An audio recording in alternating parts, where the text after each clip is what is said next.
দৃষ্টিশক্তি হারালেও তিনি এখন সকলের নয়নের মণি। দিশা দেখাচ্ছেন অসহায় মানুষদের।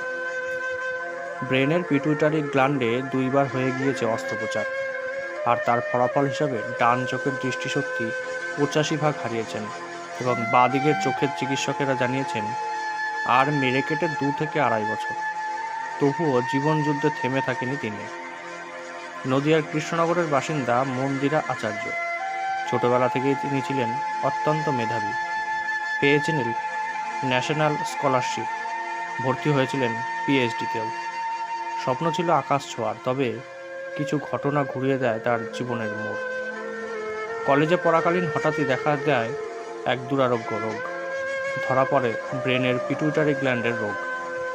এরপর করা হয় ভিন রাজ্য থেকে অপারেশন, তবে সুফল মেলেনি তাতেও। কয়েক মাস সুস্থ থাকলেও আবারও একই সমস্যা ফিরে আসে। পরে চিকিৎসকেরা পরামর্শ নিয়ে জানতে পারেন প্রথম অস্ত্রোপচার ভুল করা হয়েছিল, সুতরাং দ্বিতীয়বার পুনরায় অপারেশন। তবে চিকিৎসকেরা বলে দিয়েছিলেন এই অস্ত্রোপচারের ফলে হয়তো তিনি কখনো তার দৃষ্টিশক্তি ফিরে পাবেন না, এমনকি চলে যেতে পারে তার স্মৃতিশক্তিও। এরপর খানিক জমে মানুষে টানাটানি। সফলভাবে অস্ত্রোপচারের পর প্রায় 2 দিন পরে ফিরেছিল তার জ্ঞান।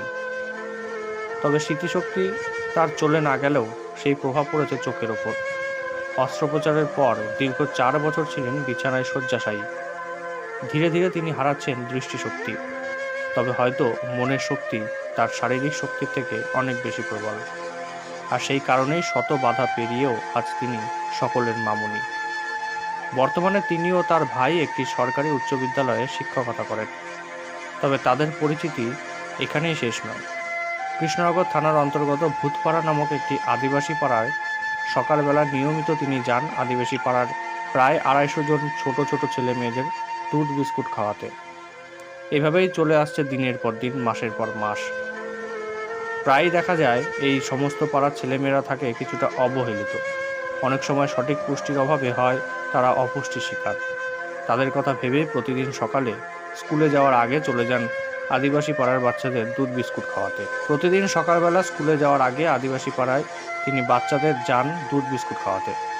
এরপর স্কুল থেকে ফিরে এসে কৃষ্ণনগর স্টেশনে ভবঘুরেদের জন্য প্রতিদিন রান্না করেন তিনি। তারই মাঝে সময় করে করতে হয় সমস্ত রান্নার সরঞ্জাম এবং বাজার। এরপরে সব শেষে কিছুটা সময় তিনি বার করে তার ছেলের জন্য। ঘরে বাইরে সব মিলিয়ে তার এখন অনেক বড় সংসার। নিজের দৃষ্টিশক্তি ধীরে ধীরে হারালেও তিনি তার কাজের বলে সকলের নয়নের মণি।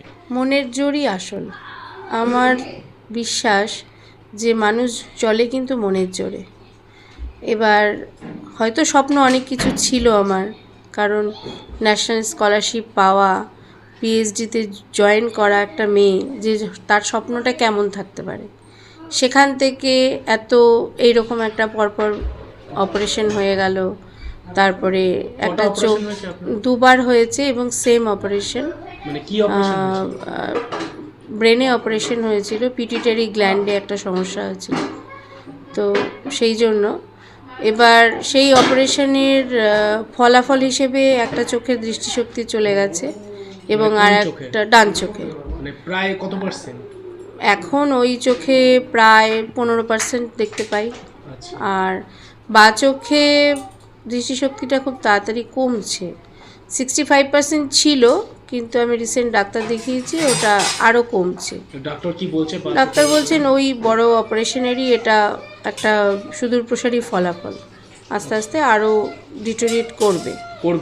হ্যাঁ, ডাক্তার আমাকে সেই কথাই বলেছেন এবং কিছু বলেছে ডাক্তার 2-2.5 বছর বলেছেন। তা এখন আমি ভয় পাই না, এটা হচ্ছে আমার নিজের ব্যক্তিগত মত। আমি ভয় পাই না, কারণ আমি ওই যে একটা কথাই জানি, মানুষ চলে মনের জোরে। আর কোথাও হয়তো আমার শারীরিক ক্ষমতা হয়তো শূন্যতে এসে যেতেই পারে, কিন্তু আমার মনের ক্ষমতা কোনোদিনই শূন্যতে আসবে না। আর এই সব শারীরিক প্রতিবন্ধকতা আমার কাছে কিচ্ছু না, কারণ আমাকে অনেক কাজ করতে হবে, আমাকে অনেকের জন্য ঠিক থাকতে হবে এবং অনেকের জন্য অনেক কিছু করতে হবে। এটা হচ্ছে আমার জীবনের মূল লক্ষ্য। আচ্ছা, আপনার সকাল থেকে রাত পর্যন্ত কি কি রুটিন থাকে এখন? সকালে ঘুম থেকে ওঠা? সকালবেলা তো প্রথম ভূতপাড়ার বাচ্চাদের জন্য কি দুধ গরমটা ভাই করে, আর যেদিন ভাই বাজারে যায় সেদিন আমাকেই করতে হয়। এটা আমরা অল্টারনেটিভই করি। তো তারপরে সেই দুধ আর বিস্কুট নিয়ে স্কুলে যাওয়ার পথে রেডি হয়ে একেবারে চলে যাই ওখানে প্রায় ধরুন রোজ 160-70 10টা বাচ্চা ফ্লাকচুয়েট করেই, যে ওখানে বাচ্চাদের নিজে হাতে দুধ বিস্কুট খাইয়ে আনুষঙ্গিক মায়েরা যেমন খাওয়ানোর সময় যা যা বাচ্চাদের যেটুকু যা বকাঝকা যত্ন আত্মি করে তারপর স্কুল থেকে স্কুলের সমস্ত দায়িত্ব কর্তব্য পালন করার পর ফেরার পথে ওখানে আমরা লেখাপড়ার একটা ইউনিট খুলেছি, সেখানেও মাঝে মধ্যে যেতে হয় ওই ভূতপাড়ার বাচ্চাদেরই।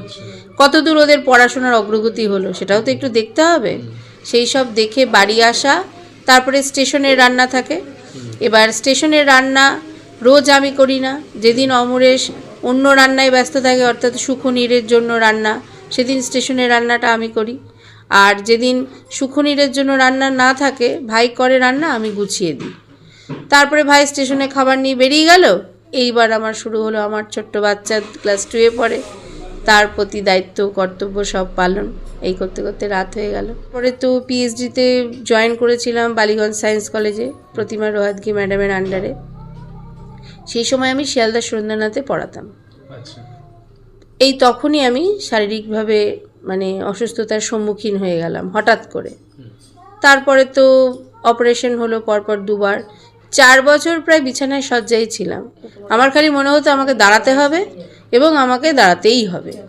তারপরে তো এসএসসি পরীক্ষা দেওয়া, চাকরি পাওয়া, এবং চাকরি পাওয়ার পরবর্তীতে যখন নিজের পায়ে আর্থিকভাবে দাঁড়িয়ে গেলাম তখন শুরু হয়ে গেল আবার সেই সবার জন্য কিছু করতেই হবে আমাকে। এই সোসাইটি আমাকে যখন এত কিছু দিয়েছে, আমাকে তো এই সোসাইটির জন্য কিছু করতেই হবে।